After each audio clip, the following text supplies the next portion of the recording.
주님 앞에 함께 예배하는 우리 하성의 모든 믿음의 식구들과 그 가정과 일터 위에 오직 주님의 복 주시고 성령님의 인도하심이 늘 함께 하시기를 주님의 이름으로 축원합니다. 요즘 신종 코로나 바이러스로 인해서 많은 사람들이 걱정하고 두려워하고 있습니다. 연일 뉴스 시간마다 계속해서 이런저런 소식과 사건들, 확진자가 몇 명이 나왔다 하는 이야기들이 계속해서 들려지고 있습니다. 이런 문제는 너무 걱정하는 것도 문제지만 너무 걱정하지 않는 것도 문제입니다.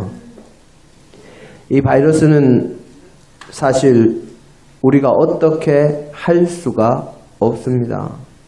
그저 예방하고 혹시나 내 몸에 오더라도 잘 이겨내도록 면역력을 키우는 것 외에는 방법이 없습니다. 이 예방수칙은 감기나 독감 예방수칙하고 똑같습니다.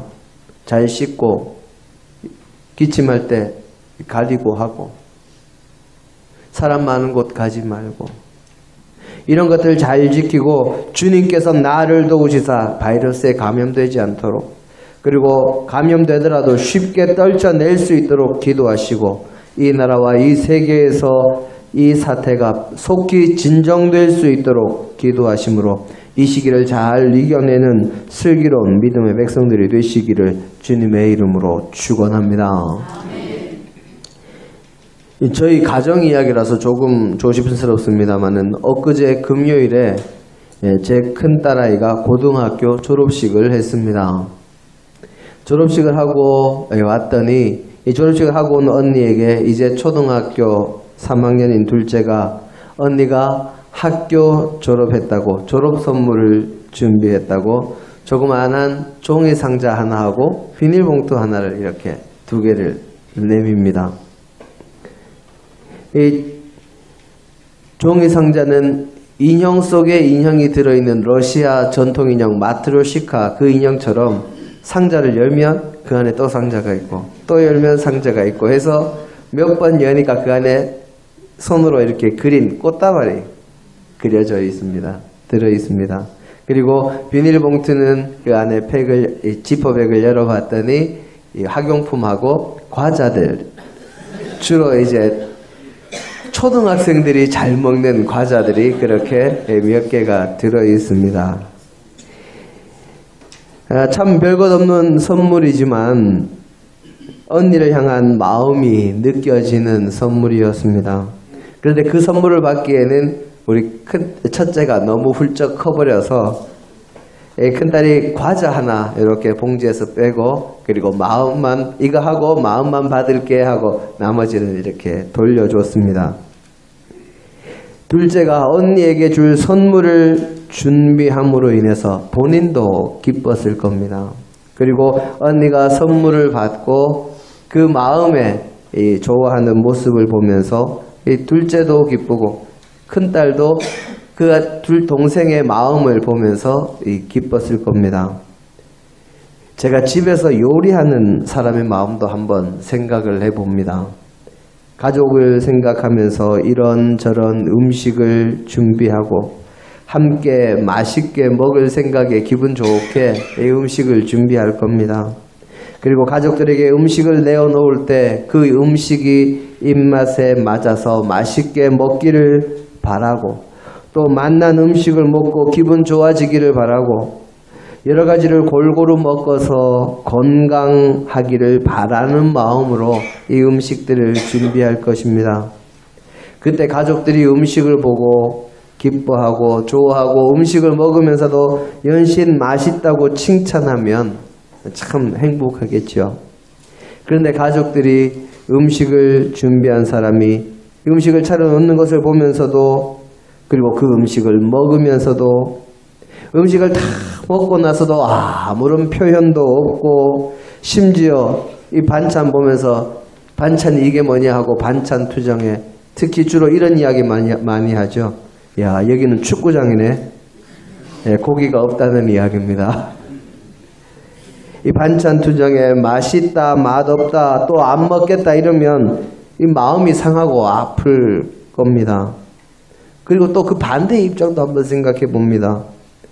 세상에서 여러 가지 스트레스 받고 힘든 일 많은데 집에 가서 음식 맛나게 먹고 기운 내자 하고 생각을 했는데 식탁에 올려진 음식이 영 자신의 입맛과는 다른 음식, 또 자신이 좋아하지 않는 음식, 그런 것들만 나오면 먹는 사람도 기운이 빠지고 마음이 좋지 않을 겁니다. 그러면 이 선물과 음식처럼 우리가 하나님께 드리는 예배는 어떻습니까? 우리가 드리는 예배도 선물이나 음식처럼 우리도, 그리고 하나님께서도 기쁘시고 즐겁고 행복해야 합니다. 우리가 드리는 예배는 진정으로 예배드리며 신앙생활하는 우리가 기쁘고 행복하고 하나님께서 기쁘게 받으시는 예배인지, 기왕에 우리가 하나님께 드리는 예배, 솔직히 바쁜 세상에서 온갖 일들 다 뒤로 하고 남들은 놀거나 즐기거나 쉬거나 하는 이 주일 아침에 일어나서 이것저것 신경 쓰고 예물도 미리 준비하고 또 교회 와서 이런저런 일들을 하면서 예배드리고 신앙생활 하는데, 예배드리는 나도 기쁘고 즐겁고 행복해야 하지만 우리가 준비한 그 예배를 받으시는 하나님도 기쁘시고 즐겁고 행복한 예배가 되어야 하지 않겠습니까? 그것이 진정으로 올바른 예배의 모습입니다. 그런데 오늘날 우리가 드리는 예배가 진정으로 드리는 우리도 기쁘고 하나님께서도 기뻐 받으시는 예배인지 모르겠습니다. 어떤 의미에서 우리나라 기독교의 뿌리가 된다고 할 수 있는 미국의 근본주의 신학과 그를 따르는 교회들도 어느새 많이 변질이 돼서 예배가 하나님 중심이 아니라 점점 드려지는 사람 중심으로 바뀌는 모습이 이미 70년대부터 조금씩 나타나기 시작했고 80년대와 90년대를 지나면서 그런 경향이 아주 극에 달합니다. 우리나라의 교회들도 조금의 시간 차이는 있지만 그런 모습을 따라가는 이 양상이 여러 곳에서 나타납니다. 그러다 보니 예배의 올바른 모습은 사라지고 사람의 감정과 사람의 기분을 건드려서 사람에게 만족을 얻게 하는 방향으로 예배가 나아가고 있습니다. 그래서 그런 경향을 미국의 유명한 신학자요 목회자인 A.W. 토저 목사님이 자신의 책 예배인가 쇼인가 하는 책에서 예배가 받으시는 하나님 중심, 하나님을 향한 예배가 되어야 하는데 사람을 기쁘게 하는 예배로 변질되었다고 아주 격렬하게 비판을 합니다. 혹시 하나님께서 기쁘시게 받으신다는 말에 거부감이 드시는 우리 성도님들 혹시 계십니까? 예전에 예배에 대해서 이야기하면서 하나님께서 기쁘시게 받으시는 예배가 되어야 된다 했더니 기쁘다 하는 말이 불경스럽다고 바꿔야 된답니다. 뭐라고 해야 되냐 그랬더니 연락되는 예배가 되어야 된다고, 기쁠 열자 받을 납자 해서 연락되는 예배라고 바꿔야 된다 그래서 뭐 그런 분도 계시는데 혹시 그런 분이 계시면 연락되는 예배로 바꾸겠습니다. 하나님께서 기쁘게 받으시는 예배든 연락하시는 예배든 우리가 드리는 예배 진정으로 하나님께 연락되는 예배가 되어야 하지 않겠습니까? 하나님께 연락되는 예배, 하나님께서 기쁘시게 받으시는 예배가 무엇입니까? 오늘 우리의 본문 말씀을 통해서 우리가 함께 생각해보고 우리 스스로를 돌아보고 앞으로 온전한 예배 드리는 내가 기쁘고 내가 즐겁고 내가 만족하는 예배가 아니라 진정으로 하나님 보시기에 올바른 예배, 하나님께 올바르게 드려지는 예배, 하나님께서 정말 기쁘게 받으시는 연락하는 예배를 드리는 저와 여러분이 되어서 땅의 복과 하늘의 신령한 복을 받아 누리는 진정한 믿음의 백성들이 다 되시기를 간절히 바랍니다. 오늘 우리의 본문 말씀은 예수님께서 유대 지역에서 하나님의 말씀을 전하시며 병자를 고치시고 또 귀신 들린 자에게서 귀신을 내어 쫓으시고 눈먼 자, 앉은뱅이, 다리 저는 자, 온갖 장애를 가진 사람들을 회복시켜서 온전하게 만드시는 이 하나님 나라의 사역을 하시다가 유대인의 종교 지도자들인 바리새인들이 그 이야기를 들었다 하는 소식을 예수님께서 듣습니다. 그래서 예수님께서 이제 사역지를 유대 지역에서 갈릴리 지역으로 옮기시려고 유대 지역에서 갈릴리로 가실 때 일어난 일을 기록하고 있는 대목입니다. 예수님께서는 이렇게 유대에서 갈릴리로 가실 때 여느 다른 유대인들과는 다른 행보를 보이십니다. 보통의 유대인들은 갈릴리와 유대가 있으면 이 갈릴리에서 유대를 오고 갈 때 어떻게 오고 가는 게 제일 빠르겠습니까? 여기서 이렇게 가는 게 제일 빠른데 갈릴리와 유대를 오고 갈 때 유대인들은 요단강이 이쪽 편에 있습니다. 이 옆으로 가서 요단강을 건너서 요단 동편으로 가서 데가볼리와 베레아 지역을 지나서 다시 요단강을 건너서 갈릴리 지역으로 들어가거나 그 반대로 이렇게 내려오거나 하는 모습을 보입니다. 그 이유는 북이스라엘과 남유다로 이스라엘이 갈라졌을 때 북이스라엘이 아수르에 멸망한 후에 아수르가 혼혈 정책을 씁니다. 북이스라엘에 남아있는 유대인들 일부를 외국으로 그리고 이방인들을 그 지역으로 데려다가 서로 결혼해서 혼혈이 되도록 그렇게 만들었는데 나중에 바벨론의 남유다까지 망하고 모두가 포로로 붙잡혀갔다가 이들이 돌아와서 예루살렘의 성전과 성벽을 다시 지으려고 할 때 사마리아인들이 우리도 하나님 믿는 사람들이다. 우리도 여호와를 믿는 사람들이다. 우리도 당신들과 피가 섞였다. 우리도 이 성전 재건에 함께 동참하게 해달라 했더니 포로로 붙잡혀갔다 돌아온 유대인들이 뭐라고 하는가 하면 당신들은 혼혈인이다. 당신들은 진정한 유대인이 아니다. 당신들은 이스라엘 백성이 아니다. 하며 함께 성전 짓는 일을 동참하겠다는 것을 거부합니다.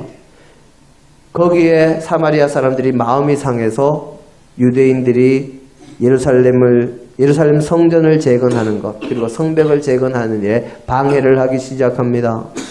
그때 유대인들과 사마리아인들이 마음이 이렇게 틀어져서 그 이후로는 오히려 이방인들하고는 말도 하고 교류도 하지만 사마리아 사람과 유대 사람들은 서로 말도 하지 않는 아마 한 30년, 40년쯤 전에 우리 남한과 북한 사람 서로 피가 섞인 동족이지만 외국에 나가서 차라리 회의를 할 때 외국인들하고는 이야기를 해도 남한 사람, 북한 사람은 서로 이야기하지 않던 그런 모습 같은 그런 사이가 되어 있었습니다. 그런데 주님께서 유대에서 갈릴리로 가시면서 똑바로 사마리아 지방을 지나서 가십니다. 그렇게 가시다가 사마리아에 있는 수가라 하는 성에 이르시니 제6시 우리로 치면 정오 무렵이 됐습니다. 매우 덥고 지친 가운데 주님께서는 우물가에서 기다리시며 쉬고 계시고 주님의 제자들이 먹을 것을 사러 마을로 들어갔습니다. 그 사이에 물을 길러 나온 사마리아 여인과 주님이 대화하시던 장면에서 나온 말씀이 바로 오늘 우리의 본문입니다. 주님과 대화를 나눈 사마리아 여인은 자신에게 남편이 5이나 있었고 지금 살고 있는 남자도 자신의 정식 남편이 아니다 하는 것을 그 지역 사람도 아닌데 자기 자신의 과거와 현재를 정말 옆에서 본 것처럼 알고 있는 주님을 선지자로 알고 예수님께 묻습니다. 하나님께 예배 드릴 때 당신네 유대 사람들은 예루살렘에서만 예배를 드려야 한다고 하고 우리네 조상들은 이 근처에 있는 산에서 예배를 드려도 된다고 했습니다. 어디서 예배를 드리는 것이 옳습니까? 하고 묻습니다. 이 물음은 예배 장소에 대한 물음만이 아니라 진정한 예배, 어떻게 드리는 것이 진정으로 하나님께 올바르게 드리는 예배인가, 하나님께서 받으시는 예배인가, 하나님께 드려지는 예배인가 하는 물음입니다. 그래서 그에 대한 주님의 대답이 오늘 우리의 본문 말씀입니다. 오늘 우리의 본문에서 주님께서 하나님께서 받으시는 예배, 하나님께서 기뻐하시는 예배가 무엇이라 하십니까? 신령과 진정으로, 영과 옛날 성경에는 신령과 진정으로 되어 있고 우리 새롭게 바뀐 개역 개정에는 영과 진리로 예배 드리는 것이다, 그렇게 말씀하십니다. 주님은 예배의 장소가 중요한 것이 아니라 참되게 예배하는 것이 중요하다고 말씀하시면서 영과 진리로 예배하라고 말씀하십니다. 여기서 영은 하나님의 영, 우리를 이끄시는 영, 바로 성령님을 의미합니다. 진리는, 세상의 진리는 오직 하나밖에 없습니다. 무엇입니까? 하나님의 말씀입니다. 바로 영과 진리로 예배드리라는 말씀은 성령님의 인도하심을 따라서 하나님의 말씀 중심으로 하나님께 영광을 돌리라, 그것이 하나님께 예배 드리는 올바른 예배다 하는 것입니다. 영과 진리로 드리는 예배가 진정으로 하나님께 드리는 예배요, 하나님께서 받으시는 예배요, 하나님께서 기뻐 받으시는 연락되는 예배입니다. 요즘 우리나라 교회들의 예배는 찬양, 경배, 이 워십을 강조합니다. 그래서 예배도 워십이라는 단어로 그렇게 예배해놓고 그 밑에다가 워십이라고 그렇게 써놓는 경우를 많이 봅니다. 그렇게 워십을 강조하니 예배가 사람의 만족을 채우는 쇼처럼 그렇게 변질이 되어 갑니다. 워십을 강조하고 찬양을 강조하고 찬양의 안무에 온갖 화려한 것들을 덧붙이다 보니 결국 예배가 사람의 만족을 채우는 것으로 그렇게 변질되는 것입니다. 예배는 원래가 하나님을 섬김으로 하나님께 영광을 돌리는 것입니다. 그래서 워십이라는 말을 사용하기도 하지만 영어로는 서비스라는 말도 사용합니다. 찬양도 중요하지만 섬김, 봉사도 중요하다는 것입니다. 그래서 우리가 드리는 이 예배 자체가 이 자리에 모여서 예배 드리는 것으로 끝나는 것이 아니라 우리의 신앙생활로 하나님을 섬기고 세상 사람들을 섬기는 것이 거기에 포함되기 때문에 워십으로 번역되는 것이 아니라 이제는 서비스로 그렇게 번역되기도 합니다. 그러면 진정한 찬양, 그리고 섬김, 올바른 예배, 하나님께서 받으시는 예배가 어떤 예배입니까?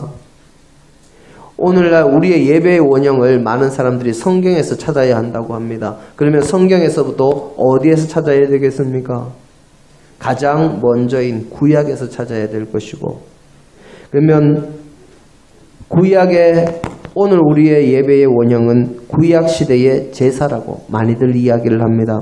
그러면 하나님께 드려지는 예배, 하나님께 진정으로 드려지는 제사를 생각해 보면 하나님께 드려지는 예배가 어떤 건지 우리가 알 수 있습니다.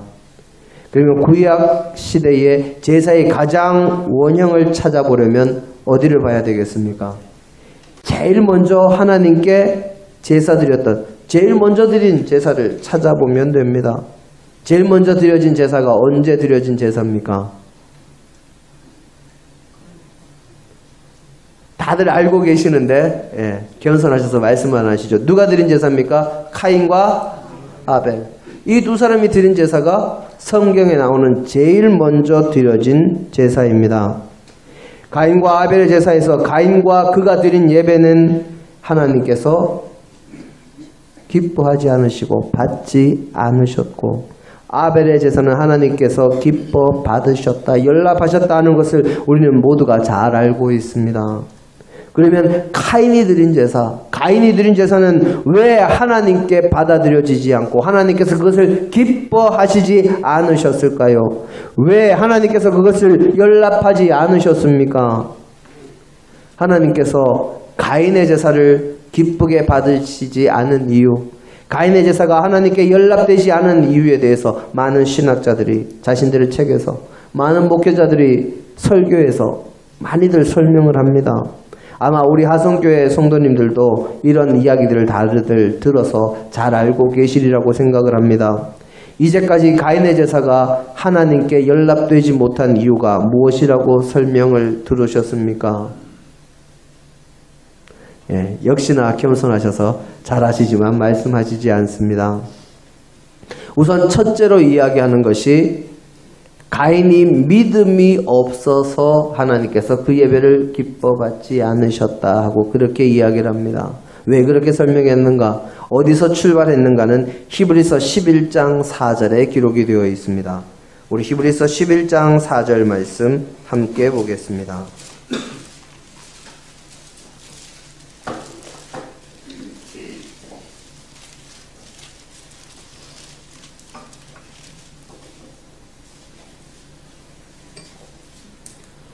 우리 함께 한 목소리로 봉독하십니다. 믿음으로 아벨은 가인보다 더 나은 제사를 하나님께 드림으로 의로운 자라 하시는 증거를 얻었으니 하나님이 그 예물에 대하여 증언하심이라. 그가 죽었으나 그 믿음으로써 지금도 말하느니라. 아멘. 믿음으로 아벨이 가인보다 더 나은 제사를 드림으로 의로운 자라 하는 증거를 얻었다고 그렇게 기록하고 있습니다. 아벨은 믿음으로 하나님께 온전한 예배, 온전한 제사를 드렸고 가인은 그저 형식적인 예배, 형식적인 제사를 드렸기 때문에 하나님께서 그 제사를 받지 않으셨다고 설명합니다. 그런데 여기서 우리가 성경 말씀이 틀렸다는 것이 아니고요. 여기서 우리가 한번 생각해 볼 것이 있습니다. 가인과 아벨의 시대, 그때는 하나님께서 직접 사람들과 말씀하시던 시대입니다. 하나님께서는 아담과도 그러하셨고 나중에 죄를 지은 가인과도 함께 말씀을 나누십니다. 가인아, 내 아우 아벨이 어디 있느냐? 그렇게 하나님의 말씀을 직접 듣던 그 시대에 하나님에 대한 믿음이 없을 수가 있겠습니까? 또 하나님 앞에 제사를 드리는 자가 믿음이 없을 수가 있겠습니까? 혹시 이 자리에 예배 드리러 나오는 사람 가운데 믿음이 없는 사람이 있습니까? 그렇지 않습니다. 하나님에 대한 믿음이 아주 실닭만큼이라도 있으니 하나님께 예배를 드리러 나오는 것입니다. 성령으로 말미암지 않고는 예수를 주라 할 사람이 없다고 한 것처럼 주님 앞에 예배를 드리는 것도 성령님의 도우심이 아니면 불가능합니다. 아주 작은 믿음, 신락 같은 믿음이라도 있으니 주님 앞에 오는 것입니다. 그 믿음이 올바른 믿음이냐 그렇지 않으냐, 여기에 대해서는 제가 조금 뒤에 설명을 드리겠습니다만은 올바른 믿음이냐 아니냐에는 차이가 있을지언정 흔히 이야기하는 믿음 그 자체는 조금씩이라도 가지고 있는 것입니다. 그래서 단순히 믿음이 없어서라는 설명은 조금 부족합니다. 제가 조금 뒤에 다시 설명을 이 부분은 드리겠습니다만은, 두 번째로 많이 하는 설명이 가인의 제사는 피가 없는 제사라서 하나님께서 받지 않으셨다 합니다. 아벨의 제사는 양을 잡아서, 짐승을 잡아서 피가 있는 제사였고 가인의 제사는 곡식으로 드린 제사라서 피가 없는 제사라서 하나님께서 받지 않으셨다 하고 이야기를 하는데, 우리가 잘 아는 구약의 제사, 우리가 흔히 생각하는 이스라엘 백성들이 하나님께 드렸던 제사는 모두가 짐승을 잡아서 드리는 제사였습니다. 하지만 하나님께 드리는 제사, 하나님께서 받으시겠다 약속하신 제사는 반드시 피가 있는 제사만이 아닙니다. 피가 없는 곡식으로 드리는 제사, 또는 포도주나 술 같은, 기름 같은 액체로 드리는 제사도 하나님께서 받으시겠다고, 기쁘게 연락하시겠다고 이스라엘 백성들에게 하나님께 드리는 제사에 대해서 설명한 레위기서에 분명히 기록하고 있습니다. 레위기서 2장 1절 이하를 보면 하나님께서 소제를 드릴 때 어떻게 하라, 이 가루로 하나님께 제사 드릴 때 어떻게 해라, 곡식가루를 어떻게 드려라 하고 분명히 말씀하고 있습니다. 액체로 드리는 전제도 마찬가지입니다. 피가 없습니다. 그래서 피가 없는 제사라서 하나님께서 받지 않으셨다 하는 말은 올바른 설명이 되지를 못합니다. 가인의 제사가 온전히 하나님께 드려지지 않은 까닭은 가인 그 사람의 삶이, 그 사람의 행위가 악했기 때문입니다. 우리 요한일서 3장 12절의 말씀을 보기를 원합니다.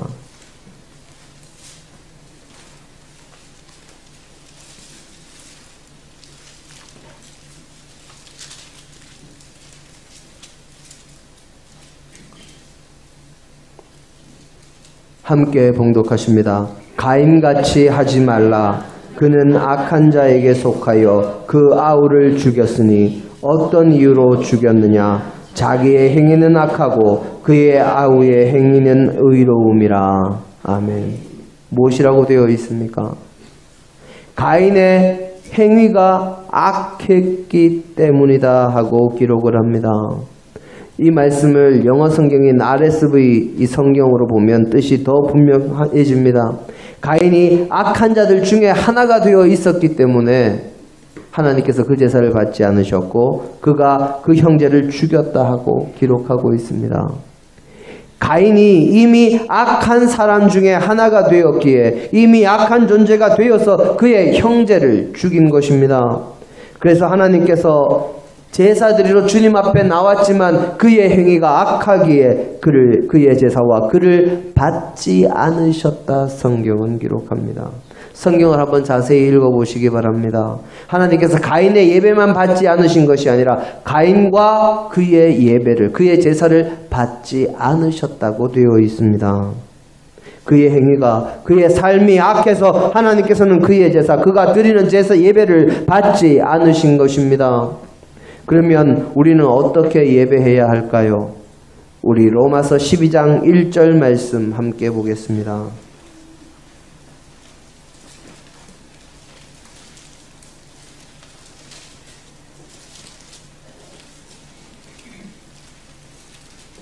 함께 읽습니다. 그러므로 형제들아 내가 하나님의 모든 자비하심으로 너희를 권하노니 너희 몸을 하나님이 기뻐하시는 거룩한 산제물로 드리라. 이는 너희가 드릴 영적 예배니라. 아멘. 우리가 어떻게 우리의 몸을 거룩한 산제사로 드릴 수 있을까요? 어떻게 해야 우리가 거룩해질 수 있겠습니까? 우리 요한복음 17장 17절의 말씀입니다. 요한복음 17장 17절의 말씀입니다. 제가 봉독해 올립니다. 그들을 진리로 거룩하게 하옵소서. 아버지의 말씀을 진리니이다. 아멘. 바로 말씀으로 거룩해진다 하는 것입니다. 말씀으로 거룩해지고 그리고 온전한 거룩한 산제물로 우리가 하나님께 드려질 수 있는데 그러면 어떻게 말씀으로 우리가 거룩해집니까? 야고보서 2장 17절 그리고 야고보서 2장 20절로 21절 말씀을 보면 우리가 믿음을 행동으로 옮길 때 우리가 그 믿음을 실천으로 행할 때 바로 믿음이 온전해지고 우리가 거룩해진다고 말씀을 행할 때 우리가 거룩해진다고 성경은 기록합니다. 아까 올바른 믿음에 대해서 이야기할 때 뒤에 설명한다고 한 것이 이것입니다. 믿음은 그냥 입술로 믿습니다. 아멘 하는 것으로 끝나는 것이 아닙니다. 주님께서 나의 주님이시오 나를 위해서 죽으셨고 주님이 가신 그 길이 그 말씀이 진리요 주님께서 창조주이시며 모든 것을 섭리하시고 우리를 구원하실 구원자이심을 인정하고 믿는 것 그것을 인정하는 것으로 끝나는 것이 아니라 그것을 믿는다면 주님이 가신 그 길을 가는 주님의 말씀을 실천하는 사람이 진정으로 믿음이 있는 사람입니다. 그런 의미에서 가인은 믿음이 없는 사람이 맞고 그의 예배는 믿음 없이 드려진 예배, 믿음 없이 드려진 제사이기에 하나님께서 받지 않으신 것입니다. 하나님께서는 가인의 제사 그 자체가 문제가 아니라 가인이 드리는 예배 그 자체가 문제가 아니라 가인의 행동이 가인의 삶이 악했기에 하나님께서 그의 제사를 받지 않으신 것입니다. 구약의 선지자들이 하나님의 말씀을 전하면서 하나님께서 이스라엘 백성들이 하나님께 드리는 예배를 싫어하고 미워하시고 정말 역겨워하신다는 말씀이 참으로 많이 나옵니다. 그때 왜 그 제사를 주님께서 기뻐하지 않으십니까? 모두가 그들의 삶이, 그들의 행동이, 그들이 살아가는 모습이 올바르지 않고 악행을 거듭하면서 약한 자, 가난한 자, 억눌린 자들을 괴롭히면서 하나님이 아닌 세상 것을 쫓아가면서 하나님 앞에 나와서 예배만 드리기 때문입니다. 그러하다고 하나님께서 선지자들을 통해서 이사야나 호세아나 예레미야나 아모스나 미가나 그 모든 선지자들을 통해서 말씀하고 계십니다. 하나님께서 이스라엘 백성들의 제사와 제물을 싫어하시고 하나님께 예배하면서도 우상을 섬기는 그 모습을 견디기 힘들다고 그렇게 말씀하십니다. 우상이 무엇입니까? 하나님보다 우선하는 것이 우상이요, 하나님을 믿는다고 하면서도 그 말씀대로 살지 않고 자신이 원하는 대로 살아가는 것이 우상입니다. 그래서 우리의 행동이 바르고 삶이 믿음의 삶이 될 때 우리가 드리는 예배가 연락되는 예배, 하나님께서 기뻐 받으시는 예배가 되는 것입니다. 하나님께서 무엇이 부족하셔서 우리에게 제물을 드리라고 하시는 분이 아니십니다. 우리가 알고 있으면서도 신앙생활을 하면서 자주 잊고 살아가는 것이 하나님께서 천지 만물 이 모든 것을 만드신 분이요, 모든 것의 주인이시요, 언제든지 더 지으실 수 있다 하는 것입니다. 하나님은 무엇이 부족하셔서 우리에게 제물을, 우리에게 예물을, 우리에게 헌금을 드리라고 말씀하시는 분이 아닙니다. 그래서 오늘 우리가 아까 보았던 교동문에서도 하나님께서 제물의 제사를 기뻐하는 것이 아니라, 그것을 내가 가져가기 위한 것이 아니라 하나님 앞에 나오는 상하고 통회하는 심령을 하나님은 기뻐하신다고 시편 51편 16절로 17절은 기록합니다. 우리 시편 51편 말씀 함께 보겠습니다. 16절로 17절입니다.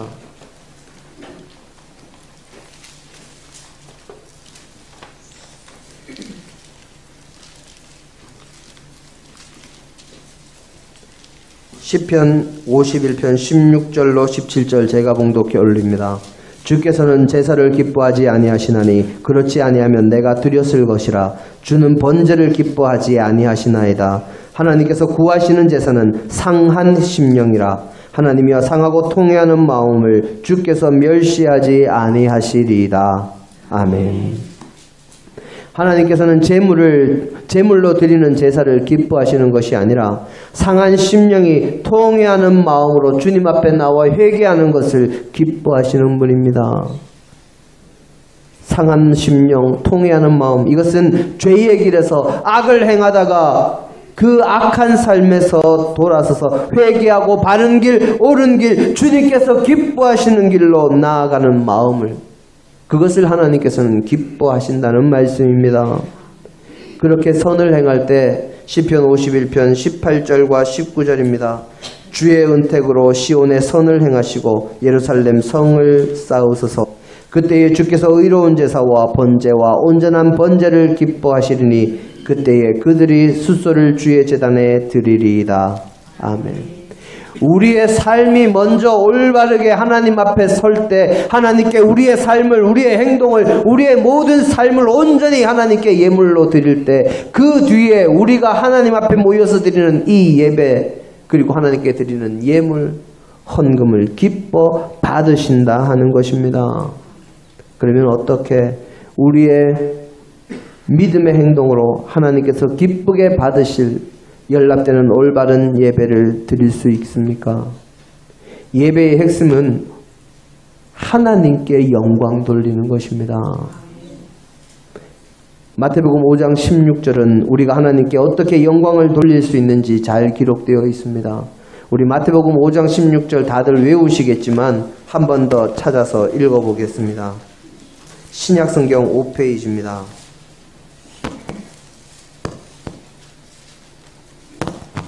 함께 한 목소리로 봉독하십니다.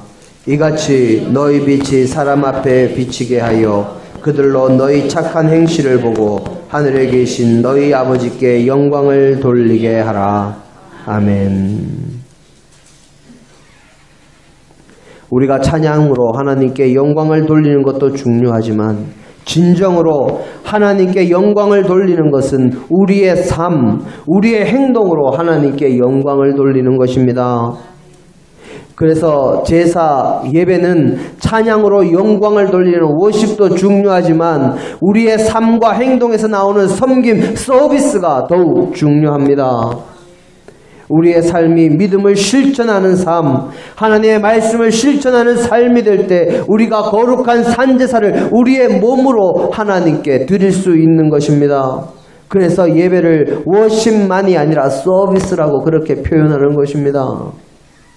저와 여러분이 드리는 예배가 그냥 입술로만 드리는 예배가 아니라 입술로만 나의 감정에 충실하게만 드리는 찬양으로 끝나는 것이 아니라 우리의 행동과 실천을 통해서 삶으로 온전히 드려지는 예배가 되기를 주님의 이름으로 축원합니다. 그럴 때 하나님께서 우리의 예배를 기뻐 받으시고 연락하시고 우리에게 땅의 복과 하늘의 신령한 복으로 쌓을 곳이 없도록 부어주실 것입니다. 이런 은혜와 복을 풍성히 받아 누리는 저와 여러분, 우리 하성의 모든 믿음의 식구들이 다 되시기를 주님의 이름으로 축원합니다. 함께 기도하십니다. 아버지 하나님, 오늘도 주님께서 우리를 붙드시고 우리에게 은혜를 더하심 감사드립니다. 아버지, 진정으로 하나님께서 기뻐 받으시는 예배를 드릴 수 있는 저희가 되게 하시고 우리의 삶이 예배가 되도록 우리를 붙들어 주옵소서. 주께서 우리와 함께 하심을 믿고 감사드리며 예수님 이름으로 기도드립니다. 아멘.